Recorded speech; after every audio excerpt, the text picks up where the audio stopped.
It's been about 2 weeks, and this has been a complete nightmare for her parents. They are pushing for someone to come forward with some type of information. This is a bit of a shocking scene. There has been so much movement. We're actually now by Piedmont Town Center. We spoke with CMPD, and they told us they wanted us to move because, frankly, they don't know what's in this air. Parts of Charlotte Prep were just destroyed in this massive fire. I'm in front of that right side of the building where that happened here, and you can kind of see that extensive damage, how the fire just destroyed the roof. Officers got a call about shots being fired in this neighborhood around 2:30 this morning. When they arrived, they of course found those 2 victims. So I'm going to step aside so you guys can see what's going on here. I am going to show you what passengers are going to see when they come here. If you take a look, my photographer Emmett's going to pan to the side. Those lines stretch all the way back. There's a tree down behind me, and it has completely engulfed this car. Sparkles, fans, and you can bring these into the stadium, okay, because it's shorter than 12 inches. So lots of excitement here. The Beehive is crazy in love with Beyonce. I'm going to explain to you guys what's happening. Dozens of soldiers are rolling in, and they are getting a chance to get checked in right here, and they're getting greeted by Santa Claus and Mrs. Claus right there, and they're getting treated to a special breakfast. Over 4,000 soldiers. This is where Vice President Kamala Harris, alongside U.S. Education Secretary Miguel Cardona, will be appearing later this morning. Now here they're going to meet with students, whether it's on social media or signs just like this one outside of Town Square. People in this community don't want people to forget Madalena's face. Now, if you've been in downtown Annapolis, you've seen this staple. In fact, they have amazing signs that they've just put up. They've renovated this area. Now, since the city, of course, acquired this back in 2015. Weeks ago, family and friends of Allison Thomas gathered in this area to search for her. They started out in this parking lot. That's right, Mary and Naya, every year more and more weapons are being found on school campuses. You know, this has become a major issue, as we all know. CMS at one point also saw a spike, and they've invested over the year and a half to implement new protocols to address this issue. We went from 31 firearms in the 21-22 school year. Last school year, we had 7 firearms.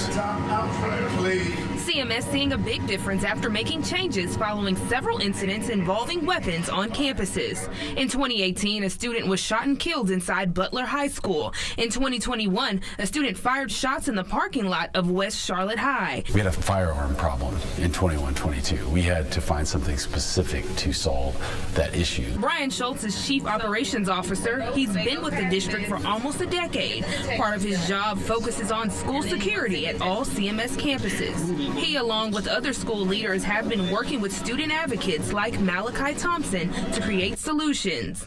The district spent millions to install metal detectors and surveillance systems at every high school. They also brought in extra staff and created an anonymous tip line. It makes me feel happy when I walk into a building and I see, the tools that we have in place at our disposal. More than the tools, the people. Very unfortunate that we have these circumstances within the whole world that students don't feel safe in their environments. What I can say about CMS is that they're taking the steps necessary to allow and make our students feel safe. Thompson has become a voice for students, meeting with the superintendent, Dr. Crystal Hill, throughout the school year to discuss serious topics like school safety. What I've loved about it these past couple of years is creating relationships with people that I never knew I was going to create relationships with, like with our mayor and our governor, etc. So I think it's been a wonderful opportunity. It's had its challenges. CMS says it's found success with its changes. Only 2 firearms have been found on campuses this year. Other districts across the country taking notice. They say 30 have visited in the past year to learn from CMS. The part of that is important to me is that's helping students in other districts feel safe. That's helping staff in other districts feel safe. Schultz tells me Wake County Public School System is not one of those districts that has reached out. Unlike CMS, Wake County Schools has not added metal detectors to all of its high school campuses. I reached out several times to Wake County leaders about the deadly stabbing at Southeast Raleigh High School and what security measures they have in place.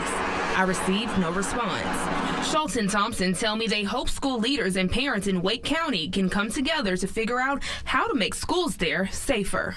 Out of tragedy sometimes come some really, really positive things. It's pathetic, disgusting. I mean,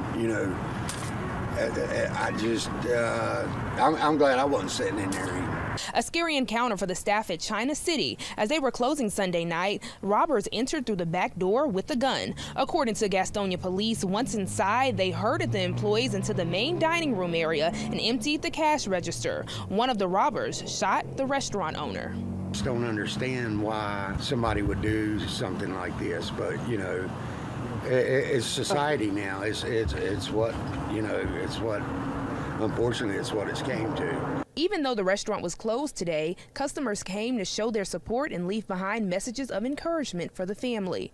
Many of them saying the violence not a surprise in this area. Businesses nearby say they have also been robbed. A few weeks ago, a jewelry store about 10 minutes away from this strip mall was also robbed. We reached out to Gastonia police and they say there is no direct connection between the two incidents that can be made at this time.